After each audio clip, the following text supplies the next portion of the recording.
Wahai pemuda, mari tegakkan imannya. Harapan dan impian bangsa ada di tangan kita. Kita pewaris bangsa, satukan langkah kita. Jangan mudah menyerah, gapailah kesuksesan untuk Indonesia.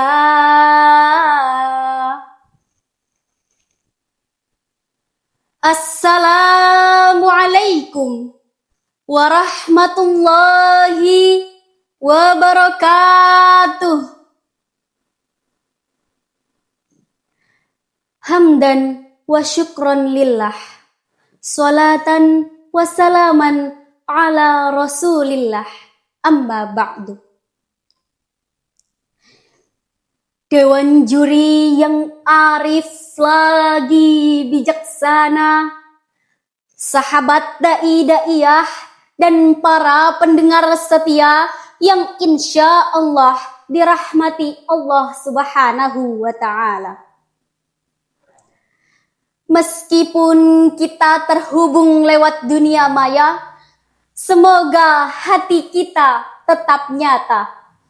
Nyata dalam iman, nyata dalam ukhuwah, dan nyata dalam semangat berdakwah.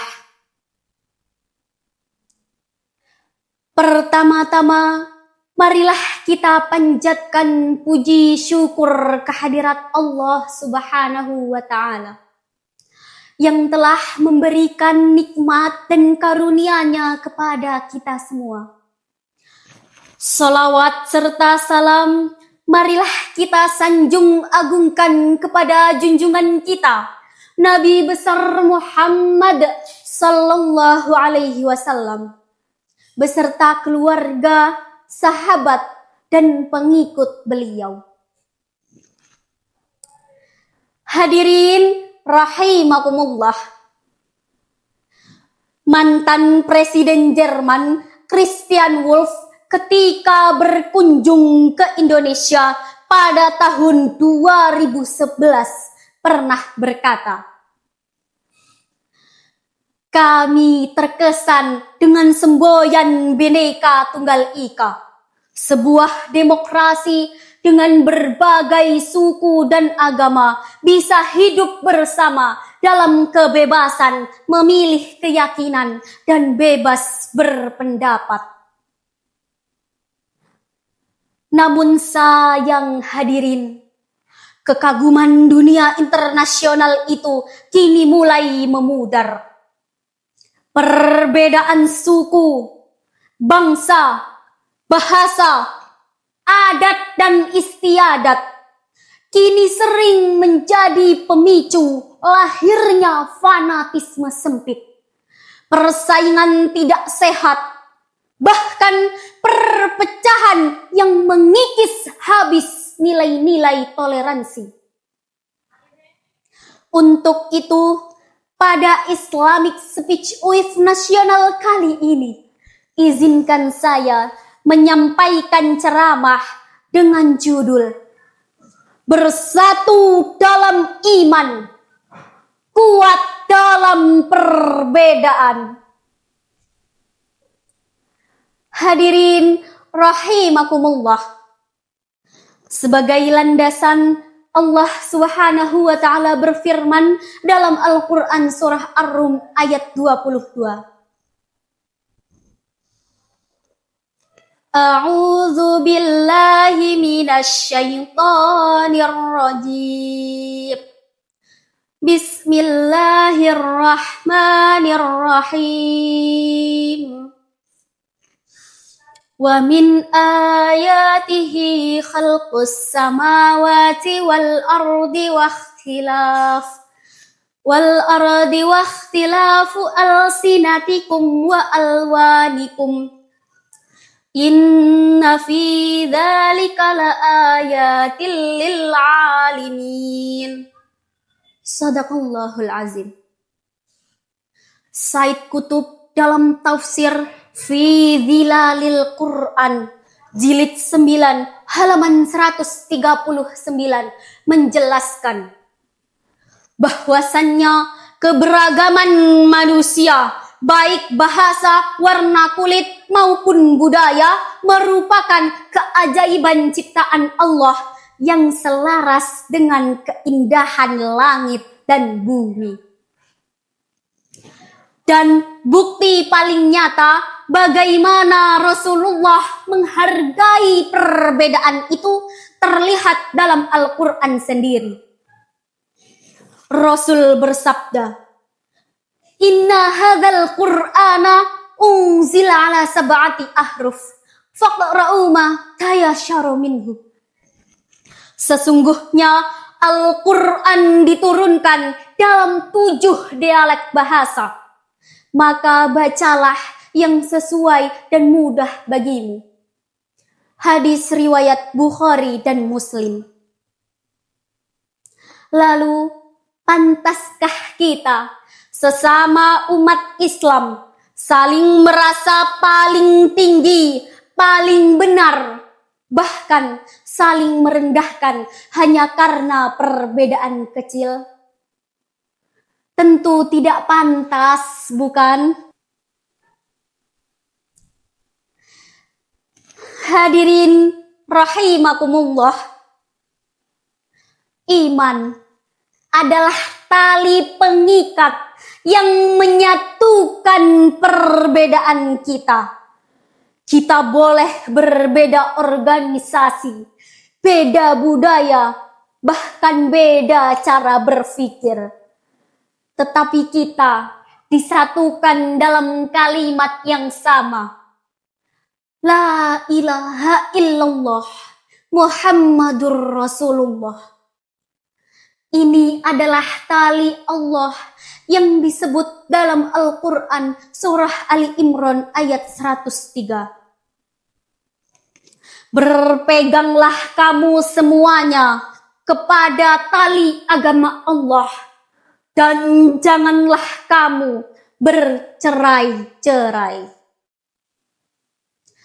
Ketika iman yang menjadi pusat orbit kehidupan kita, maka segala perbedaan akan tampak indah. Seperti bintang-bintang yang berputar rapih di orbit galaksi yang sama, begitu juga kita semua berputar dalam orbit keimanan, bukan ego dan fanatisme. Hadirin rahimakumullah, perbedaan bukan alasan untuk lemah, tapi justru sumber kekuatan. Bayangkan, jika di dunia ini hanya terdiri dari satu warna, pasti sangat membosankan, bukan? Begitu juga umat Islam. Keberagaman justru memperkaya, bukan memecah.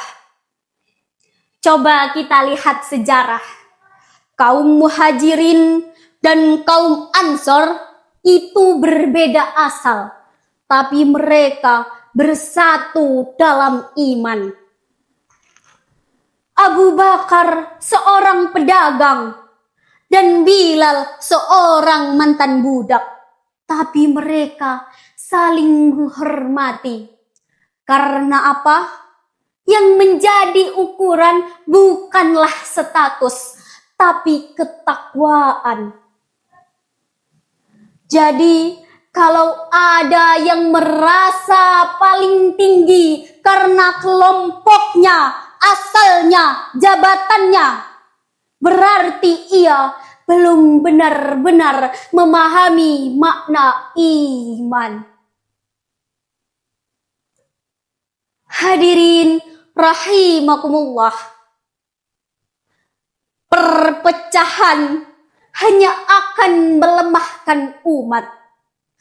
Tapi jika kita bersatu dalam iman, kita akan kuat menghadapi ujian zaman.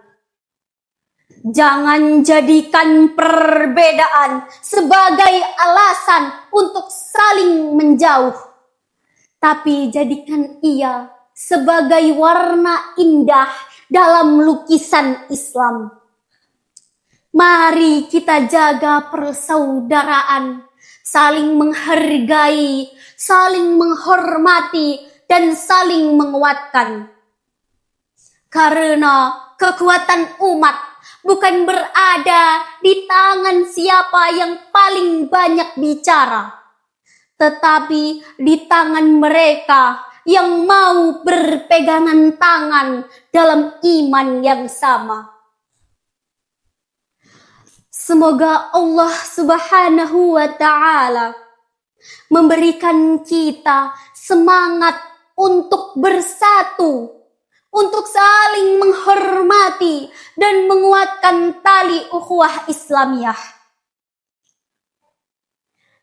Demikian ceramah yang dapat saya sampaikan. Pergi ke taman memetik melati, harumnya semerbak menyentuh hati. Bila ada tutur kata yang kurang berkenan di hati, mohon dimaafkan dengan segala kerendahan diri. Wabillahi taufik wal hidayah. Wassalamualaikum warahmatullahi wabarakatuh.